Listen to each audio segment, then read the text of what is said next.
Bonjour à tous. Aujourd'hui, il est question d'aborder la différence entre le profil pro et le profil recrute.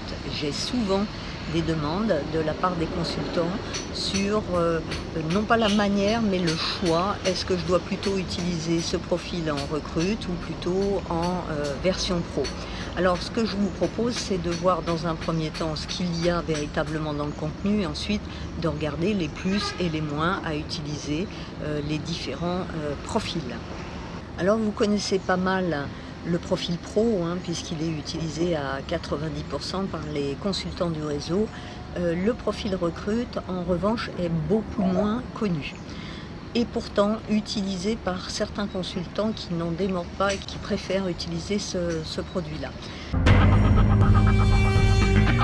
Alors le profil recrute, d'abord ce qu'il faut savoir, c'est qu'il est réalisé à partir d'un questionnaire qui est différent. C'est un questionnaire qui est sur fond professionnel et non pas sur fond personnel comme peut être l'autre profil.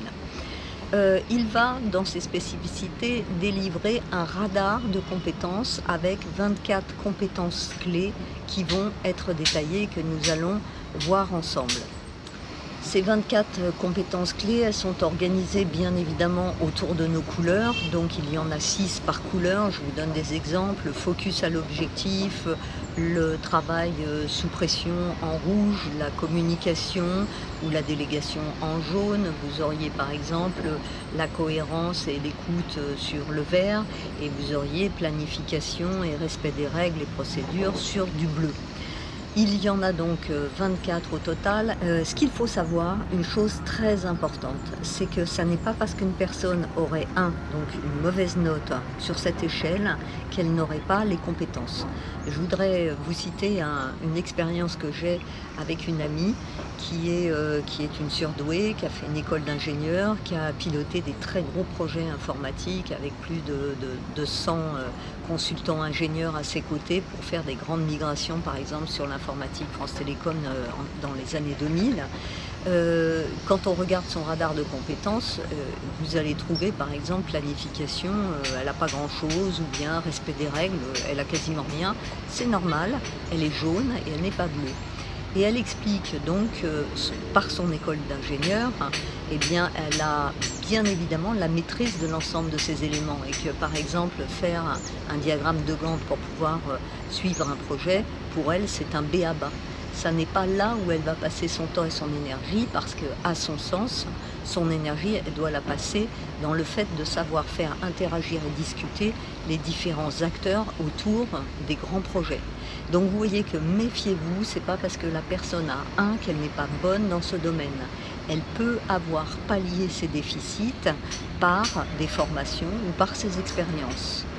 Donc la meilleure façon de tester si vraiment elle a une incompétence dans ce domaine, eh bien, comme d'habitude, c'est de questionner et de voir quelle stratégie elle a pu mettre en place pour compenser ses déficits. Alors, j'aimerais vous expliquer comment nous avons composé ce profil et quels sont les éléments constitutifs des critères. Alors, si par exemple vous prenez en rouge la capacité à décider, eh bien vous aurez des éléments qui vont être dans des critères plus et des critères limitants. Je vous donne un exemple. En rouge, pour être capable de décider, il faut d'abord être capable de prendre du recul, de se poser et de collecter des informations. Vous l'aurez deviné, ça demande obligatoirement d'avoir une bonne dose de bleu. Décider sur des éléments factuels. Ensuite, deuxième chose, il faut savoir trancher, décider. Et donc là, eh bien, on est sur une composante de rouge. Donc on aura en éléments favorisant du bleu et du rouge. Et puis, si on évoque maintenant les facteurs limitants, vous pourriez avoir une incapacité à analyser. Donc ce serait par exemple un bleu qui serait extrêmement bas. Et quelqu'un qui a du vert très haut va rechercher l'harmonie à tout prix et donc va se priver des décisions courageuses parfois. Je vous ai donné un exemple sur un des critères qui est la capacité de prise de décision. Et vous avez un document qui a été fait pour vous qui va vous permettre d'avoir tout le détail des éléments constitutifs pour bien savoir expliquer à vos clients et surtout questionner autour de ce radar. Alors comment choisir entre le profil pro et le profil recrute? En premier élément, j'ai observé que les consultants, les coachs, les coachés et les entreprises qui sont plus bleues et rouges préfèrent le profil recrute.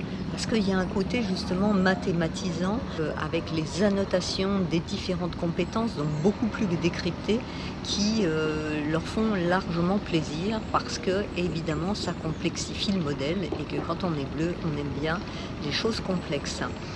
Je pense quand même qu'il est prioritaire de l'utiliser autour de tout ce qui est profilage de poste, évaluation d'un candidat pour un prochain poste à l'intérieur d'une entreprise ou par exemple accompagnement à la recherche d'emploi. Donc c'est vraiment un profil, et c'est pour ça qu'on l'a appelé recrute, autour de l'adéquation d'une personne et du poste qu'elle va occuper.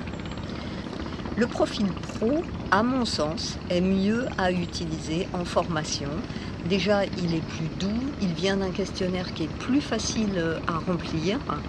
Il décrit aussi les tendances paradoxales, les stratégies d'adaptation. Donc par exemple, si vous avez des séminaires qui en plus vont traiter de tout ce qui est gestion des émotions, de tout ce qui est stress, vous êtes là avec le produit idéal, puisque vous savez comme moi que dès qu'il va y avoir une adaptation extrêmement forte entre le naturel et l'adapté, on aura des sujets possibles de stress.